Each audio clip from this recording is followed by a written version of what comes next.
হযরত সুমাইয়া রাদিয়াল্লাহু আনহা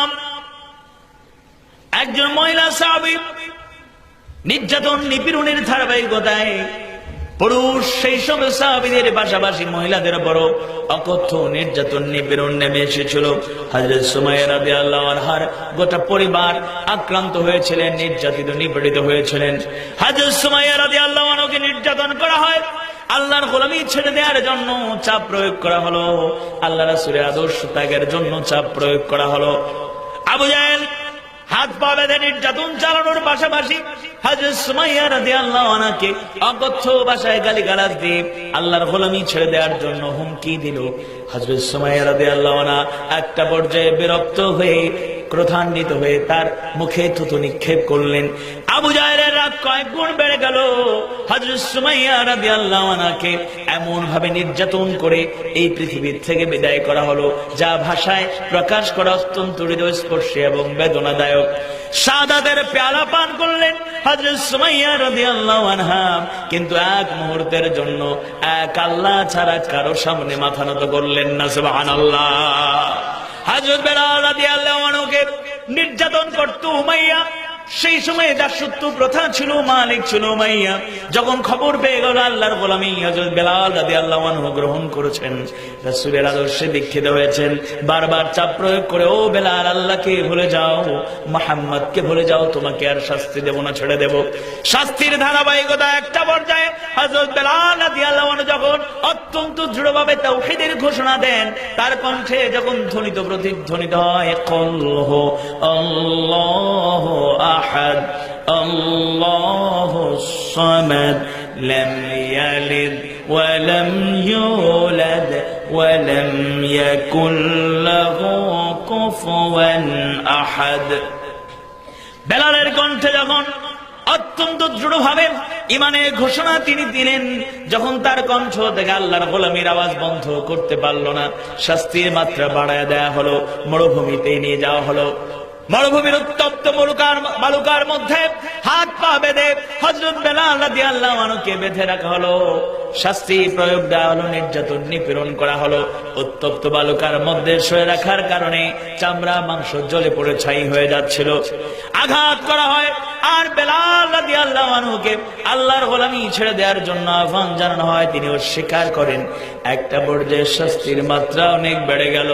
বুকের মধ্যে পাথর চাপায় দেয়া হলো, বুকের মধ্যে পাথর চাপায় দিয়ে আবার প্রশ্ন করা হলো, ও বেলাল, আল্লাহকে ভুলতে পারবে না, মুহাম্মদ কি এখনো ভুলতে পারবে না? হযরত বেলাল রাদিয়াল্লাহু আনহু একদিকে চামড়া মাংস পুড়ে ছাই হয়ে যায়, অন্যদিকে বুকের মধ্যে যখন পাথর চাপা দেয়া হয়েছে, হযরত বেলাল রাদিয়াল্লাহু আনহু কথা বলার মতো শ্বাস প্রশ্বাস বন্ধ হয়ে যাচ্ছে, কথা বলতে পারছেন না। যখন একটু শক্তি পেলেন, শাহাদাত আঙ্গুল আকাশের দিকে উঁচু করে ঘোষণা করলেন, আল্লাহু আহাদ, আল্লাহ এক। কণ্ঠ থেকে যখন একটু শক্তি পেলেন, একটা শব্দ কয়েকবার উচ্চারণ করে তিনি অজ্ঞান হয়ে পড়ে গেলেন, সেটা হলো আহাদ আহাদ আহাদ, কুল হুয়াল্লাহু আহাদ। তিনি বুঝাতে চাইলেন আহাদ ধ্বনির মাধ্যমে, এই ঘোষণা দিয়ে অজ্ঞান হয়ে পড়ে গেলেন। ঘোষণা করলেন আল্লাহ এক, তিনি একক, তাকে ছাড়ার কারো গোলামি করব না। সুবহানাল্লাহ। আল্লাহ রাসূল সাল্লাল্লাহু আলাইহি ওয়াসাল্লামের অন্যতম এক সাহাবী উম্মে শুরাইক রাদিয়াল্লাহু আনহু ইসলাম গ্রহণ করেছেন। খবর পেয়ে গেল আত্মীয় স্বজনরা, খবরকে পেয়ে তারা চাপ প্রয়োগ করলো, উম্মে শুরাইক, আল্লাহকে ভুলে যাও, আল্লাহ রাসূলকে ভুলে যাও। বারবার তারা চাপ দিতে শুরু করলো। উম্মে শুরাইক অস্বীকার করলেন। একটা পর্যায়ে তাকেও মরুভূমির মধ্যে গাছের সাথে বেঁধে রাখলো। 3 দিন পর্যন্ত নির্যাতন করলো। খোদার যন্ত্রণায় উম্মে শুরাইক যখন চিৎকার করেন, তারা খাবার নিয়ে আসে না। একটা পর্যায়ে তারা গরম রুটি এবং মধুর মতো খাবার নিয়ে হাজির হয়ে গেল। গরম রুটি তিনি গ্রহণ করলেন, মধুর মতো খাবার তিনি গ্রহণ করলেন। গরম রুটির সাথে মধুর মতো খাবার গ্রহণ করার কারণে এবার উম্মে শুরাইকের খোদার যন্ত্রণা নিবারণ হলো, কিন্তু তৃষ্ণা কয়েক গুণ বেড়ে গেল। এবার যখন আত্মীয় স্বজনদের উদ্দেশ্য করে পানি পানি পানি বলে চিৎকার করেন, উম্মে শুরাইক সেই আত্মীয় স্বজনরা নির্মম পাষণ্ডের নে ভূমিকা পালন করে, তার মুখে এক ফোঁটা পানি তুলে দেয় না। বলেন নাউযুবিল্লাহ। এরকম নির্যাতন চালানো হয়। 3 দিন অতিবাহিত হয়ে গেল। প্রতিদিনের বারবার নির্যাতন করে তাদের প্রশ্ন একটাই ছিল, আল্লাহর গোলামি ছেড়ে দাও, রাসূলের আদর্শ ভুলে যাও, মুহাম্মদকে ভুলে যাও, তাহলে কষ্ট করতে হবে না। কিন্তু উম্মে শুরাইক 3 দিন অতিবাহিত হওয়ার পরে এই নির্যাতনে একেবারে জ্ঞান শূন্য হয়ে পড়েছেন, সেন্সলেস অবস্থায় পড়ে আছেন। এমন অবস্থায় আত্মীয় স্বজনরা প্রশ্ন করলো, উম্মে শুরাইক এখনো কি আল্লাহকে ভুলতে পারবে না, এখনো কি মুহাম্মদকে ভুলতে পারবে না? উম্মে শুরাইক জ্ঞান শূন্য হয়ে পড়ে আছেন, তাদের কথা বোঝার মতো ক্ষমতা তার নাই।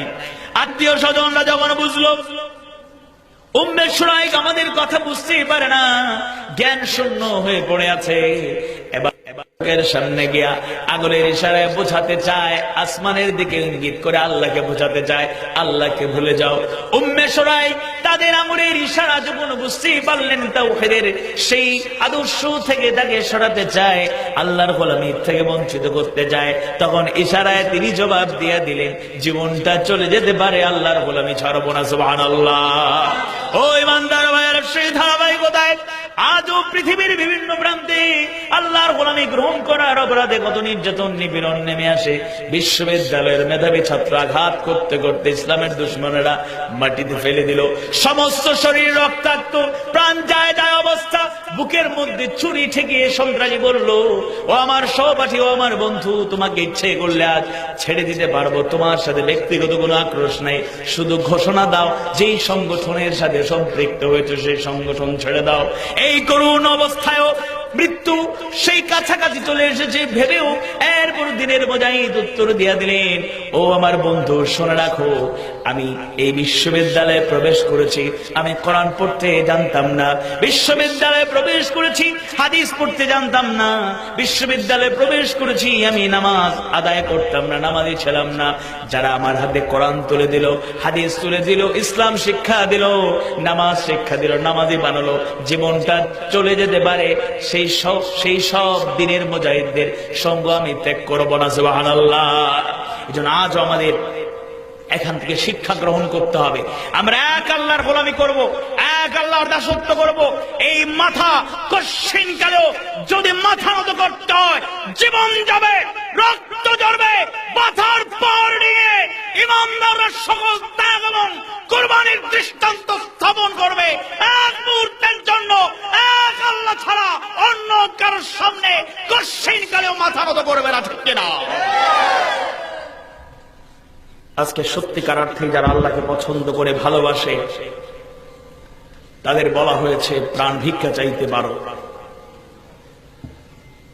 কিন্তু ইমানদাররা দৃঢ়ভাবে বিশ্বাস করে প্রাণ দেয়া এবং নেয়ার একমাত্র মালিককে। সূরা নাজমের 40 নম্বর আয়াত কারিমার মাধ্যমে আল্লাহ সুবহানাহু ওয়া তাআলা জানায় দিলেন, ওয়া আন্নাহু হুয়া আমাতা ওয়া আহইয়া, তিনি একমাত্র মৃত্যু দানকারী এবং তিনি একমাত্র জীবন দানকারী। সুবহানাল্লাহ। তাই যখন আল্লাহর গোলামদের বলা হলো, হয়তো পৃথিবী থেকে বিদায় হবে না, বেঁচে যেতে পারো, প্রাণ ভিক্ষা চাও, কিন্তু ইমানদাররা জীবন দিল হাসি মুখে, কিন্তু দৃঢ়ভাবে বিশ্বাস করে এক আল্লাহ ছাড়া দুনিয়ার কেউ কারো জীবন দিতে পারে না, ঠিক কিনা? আজকে ঈমান সেই আলোকে আমাদের গ্রহণ করতে হবে। আল্লাহর গোলামি থেকে সরানোর জন্য আমাদের জন্য কঠিন পরীক্ষা আসতে পারে, মুমিনদেরকে অত্যন্ত দৃঢ়ভাবে প্রস্তুতি গ্রহণ করতে হবে।